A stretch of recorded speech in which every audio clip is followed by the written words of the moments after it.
ሄይ ጋይስ ዛሬ ደግሞ እስቲ ሆስት ዊዝ ሚ ቅዳሜ ዕለት ጓደኞቼን ቤት ጋብዣቸው ነበር። ሰርፕራይዝ ፓርቲም ነበረ ለዚች ጓደኛዬ እና እንዴት እንዳራኩት ላሳያችሁ በዚህ ቪዲዮ። ሶ ከአንድ ቀን በፊት ዲኮር በነበረኝ ቤት ውስጥ ጨርቆች ምናምን ለማሳመር ሞክሬ ነበረ።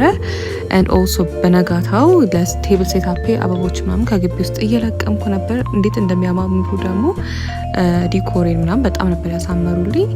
ከዛ በኋላ ቴብል ሴታፔን በደንብ አሳመርኩት። ጥሪው 7 ሰዓት ላይ ነበር። ኢንቪቴሽን ካርድ ልኬላቸው ነበር በስልኬ። ድሬስ ኮድም አለው ምናምን። ግን አንዷ ጓደኛ ቀደም ብላ መጣ በባሉ ምናምን እያገዘች ነበር።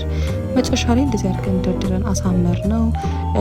ቡፌውንም ደረደርኩት። ከዛ በቃ ሁሉንም ከጨረስኩ በኋላ ራሴን ደግሞ ላሳመር ብዬ ወደ ላይ ወጥቼ አይደል ማይ ሜካፕ ክሊን ግርል ሜካፕ ሉክ ነው የሰራሁት። ማይ ድሬስ ራሱ እንዴት እንደሚያምር ሰመር ሼክ ወይም ሰመር ድሬስ ነበር ድሬስ ኮድ። ሙሉ ዲቴይል ቭሎግ ደግሞ ዩቲዩብ ላይ አለ፣ እሱን ቼክ አውት አድርጉት። እስቲ ያያችሁ ደግሞ አይተናል ብላችሁ ንገሩኝ ኮመንት ላይ። አላማረብንም ጋይስ? አናምርም? እንግዳ ማስተናገድ ሴት አልመሰልኩም። ብቻ እንግዶቼም ትንሽ አርፍደው ነበር ግን ደረሱ። ሄር ኬክ ይኸውና ሰርፕራይዝ አድርገና በጣም አፋ ነበር ልጅቷ። ከዛ በቃ የሆነ ደስ የሚል አላ የሆነ አውትዶር መሆኑ ምግቡም ደስ ሲል ነበር። በጣም ወደውት ነበር፣ እነሱም ዲኮሩን ወደውት ነበር። ብቻ ኤቭሪቲንግ ወንት አስ ፕላንድ። በጣም አይ ኢንጆይድ ማይ ዴይ። ያ ስናወራ በቃ ብዙ ነገር ስናወራ ነበረ። ብቻ ደሰታፕ በጣም ነበር የተመቸኝ። the scenery looks amazing.